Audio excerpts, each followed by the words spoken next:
Magandang umaga po sa ating lahat, JTG family. Bago po tayo magsimula, konting paalala sa ating announcement. Una na po dyan, magkita-kita po tayo tuwing midweek service. Yan po ay ginaganap tuwing Wednesday, alas 7 ng gabi. Magsama-sama rin po tayo every month. Tayo ay may Fuel Night Friday po natin yung ginaganap 7 p.m. dito po sa ating JTG GMA Hall. Also, we would like to encourage everyone at full capacity na po tayo sa ating Sunday worship service. Meron po tayong 8 a.m. at 10 a.m. That's on-site. At nagsusupport tayo online 10 a.m. to 11:30 a.m. at jtg.gma.ph. And finally, we encourage everyone, sumali na kayo sa ating mga small groups. May 3 pamamaraan kung paano po tayo sasali. Meron po tayong Bible study group, discipleship group, at connect group. According to your age, we have youth, young adults, and men's and women's connect group. Simulan na po natin ang ating morning devotion. Muli, magandang umaga po sa lahat.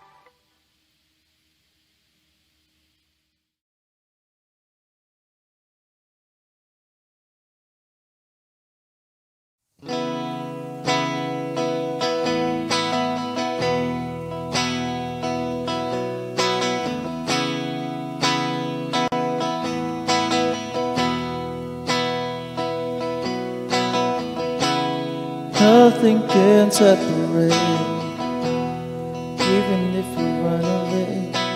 Your love never fades.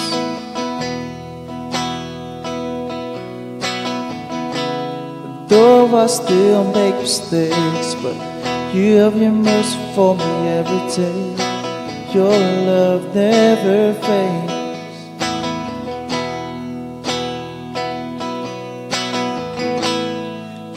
Same through the ages. Your love never changes. It may be pain in the night, but joy comes in the morning. And when the oceans rage, I don't have to be afraid, because I know that you love me. Your love never fades.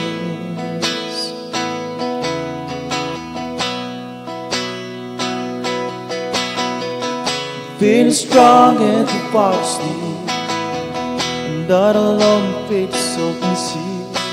Your love never fades.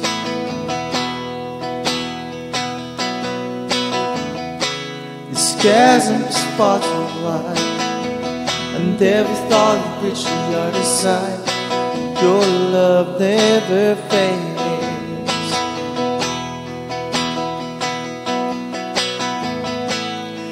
Stay the same through the ages. Your love never changes.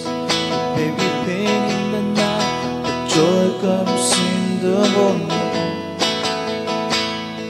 And when the oceans rage, I don't have to be afraid, because I know that you love me. Your love never fades.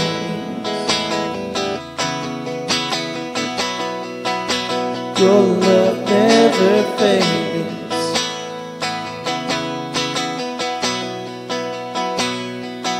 You think all things work together for my good. You think all things work together for my good. You think all things work together for my good. All things work together for my good.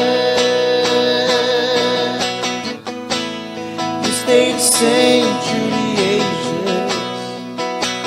Your love never changes. Maybe pain in the night, but joy comes in the morning.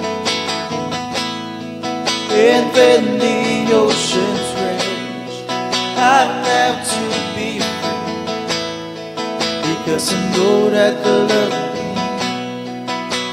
Your love never fades. Oh, your love never fades.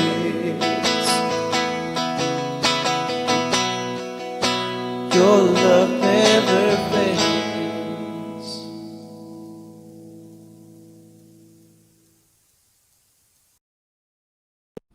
Isang magandang umaga po sa ating lahat mga kapatid sa Panginoon.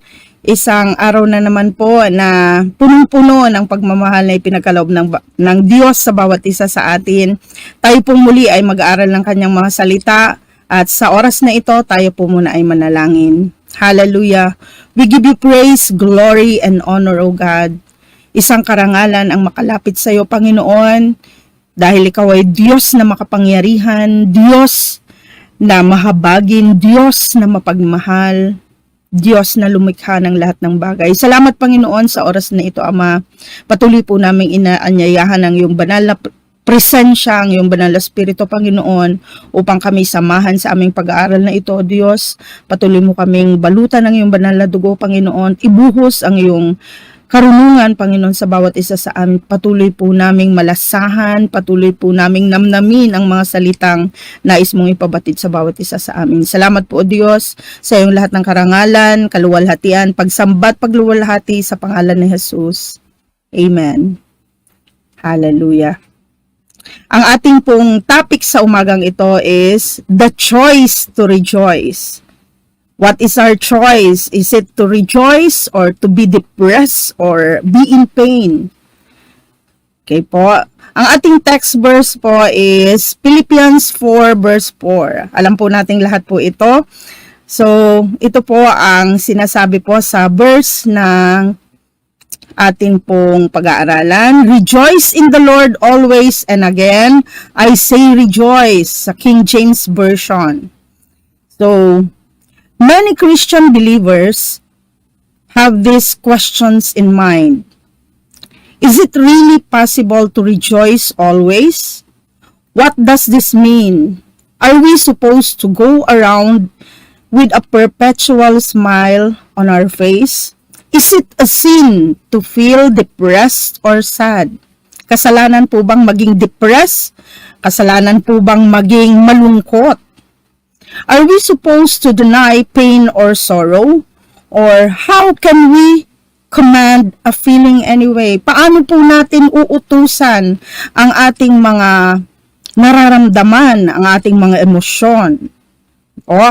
So, abiding in the Lord should be the aim of every Christian. Lahat po ng mga Christian, we should abide in the joy of our Lord Jesus Christ.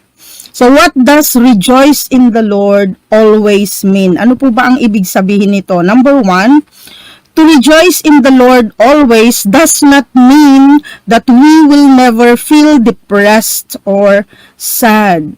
Hindi po ibig sabihin na hindi na po natin mararanasan ang pagkakaroon ng depression or sadness. But we as Christians must know that God wants us to rejoice in Him always.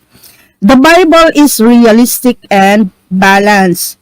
Thus, we would misapply Paul's word if we took him to mean that a Christian should deny or never feel sadness or grief.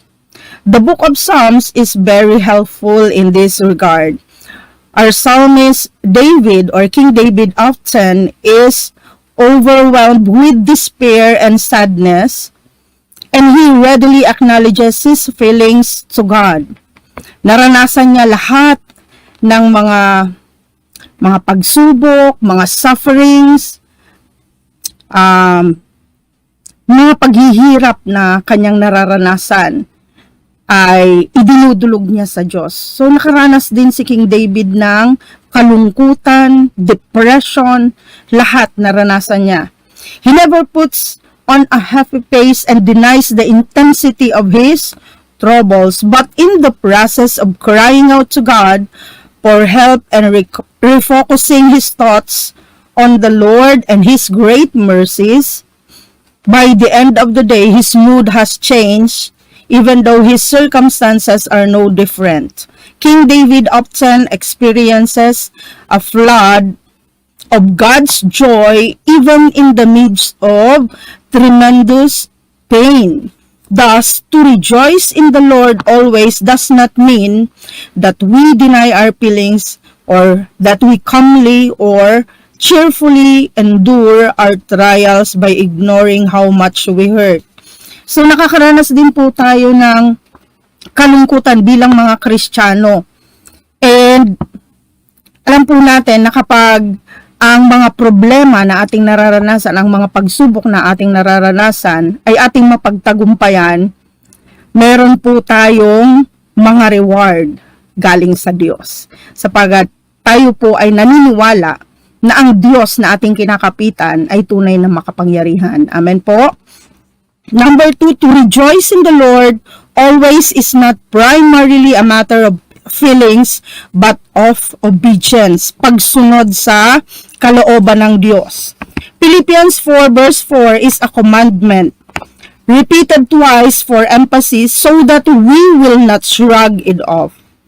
It is a command. Isa po itong utos that we must deliberately choose to obey. Kaya pinipili po tayong sumunod sa Diyos, no? It is our choice to obey or not to obey, but we as Christians must obey the will of God for us para po tayo magtagumpay. Amen po. Especially when we're in difficult circumstances.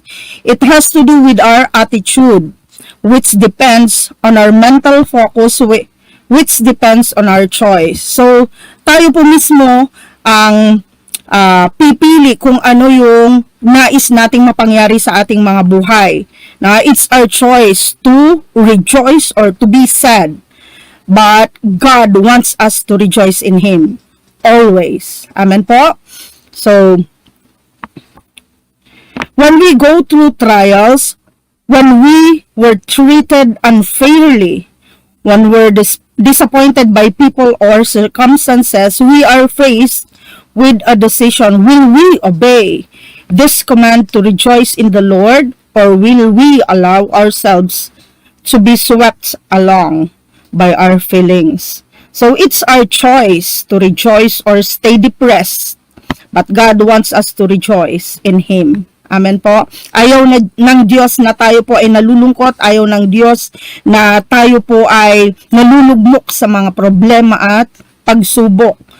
Kapag tayo po ay nagtagumpay, ang Diyos po kasi binibigyan po tayo ng mga pagsubok na kaya po nating pagtagumpayan. Kasi ang Diyos mismo po ang ating solusyon. Amen.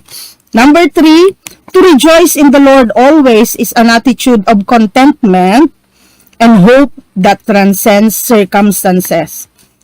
Though our hearts may be heavy with sorrow or grief because of trials, beneath the surface is the abiding confidence that our God is sovereign and that our lives are in His hands, so that not even the hairs of our heads fall to the ground without His knowledge. Maging ayaw din ng Diyos na nagkakaroon tayo ng mga pagsubok na hindi natin kayang labanan, na hindi natin kayang pagtagumpayan.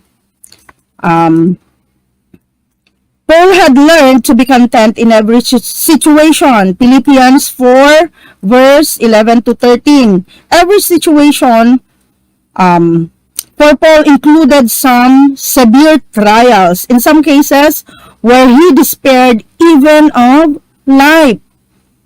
Na nagkaroon din po ng naging desperado din po si Paul, lalong-lalo na sa kanyang paglilingkod, dahil habang siya ay naglilingkod, meron din po siyang dinadalang mga karamdaman habang siya po ay naglilingkod. No po? Marami po yung mga taong nagnanais na siya ay siraan, halos batuhin siya ng mga tao na walang pananampalataya sa Diyos, pero patuloy pa rin siyang lumalaban dahil alam niya na ang Diyos na kanyang kasakasama ay makapangyarihan. Amen po. But this, he writes, in order that we should not trust ourselves, but in God who raises from the dead. And then he adds, He on whom we have set our hope in 2 Corinthians 1 verses 8 to 10. Nasa Diyos po ang ating pag-asa. Kaya wag po tayong wag po nating hahayaan ang ating buhay ay ma-depress dahil meron po tayong inaasahan, walang iba kundi si Jesus Christ. Amen po? Okay. So, how can we rejoice in the Lord always? Paano po ba tayo magkaroon ng kagalakan sa Diyos araw-araw o lagi-lagi? Sa sitwasyon natin ngayon, di po ba? Marami po tayong nararanasan ng mga pagsubok, marami po tayong nararanasan ng mga problema, lalong-lalo na sa sitwasyon po natin ngayon. Amen po. So, is it possible to always have joy in the Lord always, being a Christian? So, parang imposible po, pero sa Diyos ay posible ang lahat ng bagay. Amen po. Every believer must apply the following biblical principles. Number 1, make sure that you are in a right relationship with God through the saving faith in the Lord Jesus Christ. So magkakaroon po tayo ng kagalakan lagi sa Panginoon kapag ang ating relasyon sa Diyos ay maayos. Lagi po tayong nakikipag-communicate sa Diyos in prayer, in reading the Bible, and in trusting Him always. Amen po. And the only way to be happy in Christ is to be desperately unhappy without Him. Hindi po tayo magkakaroon ng hindi po tayo magiging masaya kapag hindi po natin kasama ang presensya ng Diyos. Mahirap po kapag hindi po natin kasama ang presensya ng Panginoon araw-araw. Amen po. So dito po nagkakaroon ng problema ang mga Kristiyano. Number 2, walk in submission to the sovereign Spirit of God. We must submit to the authority of God. Magpasakop po tayo sa authority ng Diyos. Tayo po ay kailangang sumunod sa kanyang utos at sa ating paglilingkod, it should be in His will, not our own will, not our desire, not the desire of the flesh. Lumalakad tayo ayon sa gawa ng banal na spirito, hindi ayon sa ating nais o nais ng ating laman. It's saying no to our fleshly desire and saying yes to the Lord. It means to trust the sufficiency and power of the Spirit because you distrust your own ability. Proverbs 3 verse 5. Trust in the Lord. In all your ways, acknowledge Him, and He shall direct your path. Amen? As we learn to walk by the Spirit, the fruit of the Spirit, including joy, ang kagalakan, will grow in our lives. Magkakaroon po ng fulfillment ang kagalakan sa ating buhay kapag tayo po ay lumalakad ayon sa Espiritu ng Diyos. Number 3, view your trials through the lens of Scripture. Many Christians get depressed because they do not understand God's purpose in trials, or they do not mentally deal with their trials in the light of God's Word. Ang mga pagsubok, problema na ating nararanasan, kung ating pong itong mapapagtagumpayan sa pamamagitan ng ating pananampalataya sa Diyos, there will be great reward that God will give to each and every one of us. Amen po.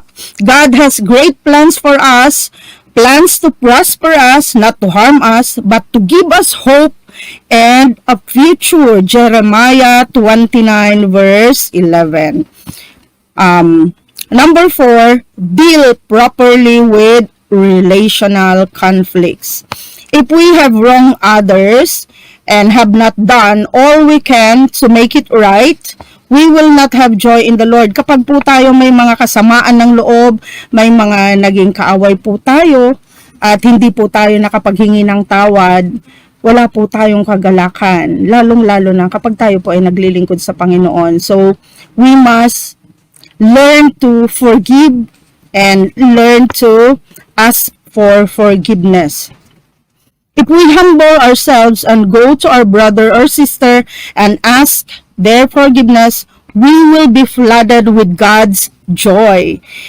It's no accident that love precedes joy in the list of the fruit of the Spirit. So, hindi po tayo magkakaroon ng kagalakan, lalong-lalo na po sa ating paglilingkod kung punong-puno po tayo ng hinanakit o meron po tayong dinaramdam na hindi tama sa ating mga puso. Number 5, sing praises to God. When we sing praises to God, chains are being unlocked. That's the power of singing praises and hymns to God. Nabibigyan ng solusyon ang lahat ng ating mga kabigatan, ang lahat ng problema sa ating mga buhay, nagkakaroon ng solusyon. Amen po? When we sing praises to God. Just like the life of our Apostle Paul and Silas. Di po ba nung sila po ay umawit ng mga songs of praises, nung sila po ay nasa kulungan, ano pong nangyari? Nagkaroon po ng earthquake at ang mga tanikala sa kanilang mga paa ay natanggal. So, kapag po tayo umaawit ng buong puso sa Diyos, mararanasan po natin na ang kabigatan sa ating mga puso ay mawawala. Lahat ng mga problema nagkakaroon ng solusyon. Why? Because our God is a great God and a big God. Amen? Number 6, serve the Lord with gladness. Ang paglilingkod ng walang kasiyahan at kagalakan ay patay sa harapan ng Diyos. Maglingkod ng may galak at gagaan ang lahat ng mga gawain sa tulong ng banal na Espiritu. Without joy and gladness in our hearts, we won't be able to serve God willingly and submissively. There will be complaints and murmuring which God really hates. Ayaw ng Diyos na kapag tayo po ay naglilingkod, tayo po ay nagrereklamo. Wala po tayong matatanggap na pagpapala buhat sa Diyos kung ang ating paglilingkod ay may kasamang mga complaints and murmuring. Number 7, focus your mind daily on the Lord and the things He has promised in us. Our joy in the Lord and our joy is in the Lord, and we are in Christ. Daily meditate on the cross of Christ and all the riches that are ours through His death. Lahat ng mga pangako ng Diyos ay ipagkakaloob po sa atin. So, atin po itong panghawakan dahil ang Diyos na atin pong sinasamba ay tunay at buhay na Diyos. Think of the fact that you are risen with Him, seated in the heavenlies, with every spiritual blessings in Christ. So, makikita po ito sa Ephesians 1 verse 3, Colossians 3 verses 1 to 4. Lastly, number 8, live by faith, not by feelings. We need to trust God in everything we do and must walk in faith through the guidance of the Holy Spirit. We must not depend on our own feelings or emotions because it may lead us to the wrong path or wrong ways. Kapag po tayo manangan sa sarili nating karunungan o sarili nating mga emosyon, tayo po ay magkakaroon ng failure. But if we are going to defend or if we defend on the Spirit of God, we will be successful and we will have a victorious life. Amen po. So, in conclusion for our topic for today, rejoicing in all situations, especially nowadays, can be hard to do, if not impossible at times. However, God has called us to rejoice in Him always, knowing that we are loved and cared by an eternal God. Apostle Paul knew very well that the suffering that we can endure in our day, having experienced several bouts of it, through his ministry, si Apostol Pablo mismo nakaranas ng mga sufferings and pains, pero napagtagumpayan niya dahil sa pagsama at pagkilos ng banal na spirito at dahil nananangan siya sa kapangyarihan ng Diyos. But he reminds us in this verse that we should be looking to God for hope and encouragement. God will provide for all our needs when no one else can. Tanging si Jesus lang po ang ating kailangan. Amen po. As we bypass the feelings of apprehension and of rejoicing, when we are going through difficult situations or tough times in our lives, we must always remember to trust God and to let these feelings be replaced with peace and confidence that God who began a good work in us will fulfill it all in all his loving children. To God be the glory. Salamat po at magandang umaga po sa ating lahat.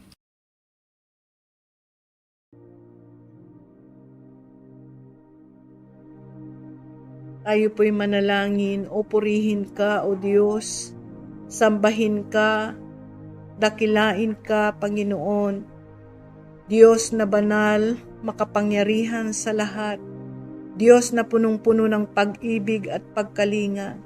Sa umagang ito, lubos po kaming nagpapasalamat sa iyo, Ama, sa panibagong buhay, lakas at sigla, sa pagkakataon, O Diyos, na kami pinahintulutan mong sama-samang muli makapakinig ng iyong mga salita at sama-samang makapanalangin sa iyo sa oras na ito.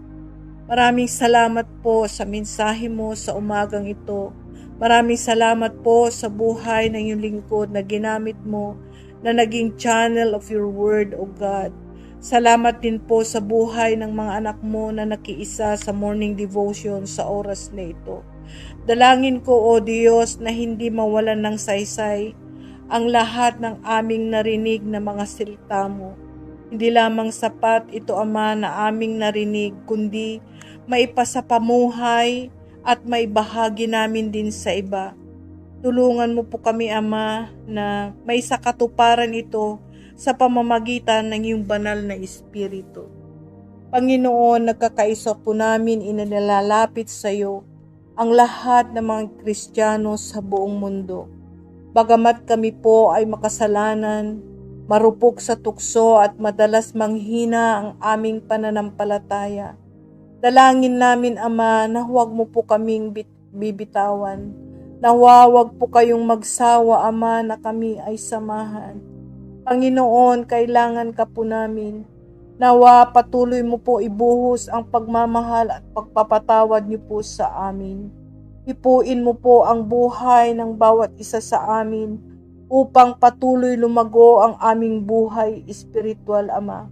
Upang magamit bilang instrumento mo para makilala ka ng ibang tao na di pa nakakilala at tumanggap po sa iyo. Tulungan mo po kami, Ama, na nawa bawat salita mo na aming mapakinggan ay sumibol at patuloy na lumago ito sa aming mga puso. Tulungan mo po kami na hangaring gawin ang iyong kalooban, O Diyos. Bigyan mo po kami, Ama, ng sapat na kaalaman upang ihayag ang kadakilaan mo. Tulungan mo po kami lalong tumatag at patuloy na lumago sa pagkakakilala sa iyo. Maraming salamat sa iyo, Ama, sa umagang ito. Purihin ka, sambahin ka, dakilain ka at pasalamatan ka. Ito ang aking dalangin sa ngalan ng Ama, ng Anak at ng iyong banal na Espiritu Santo. Amen.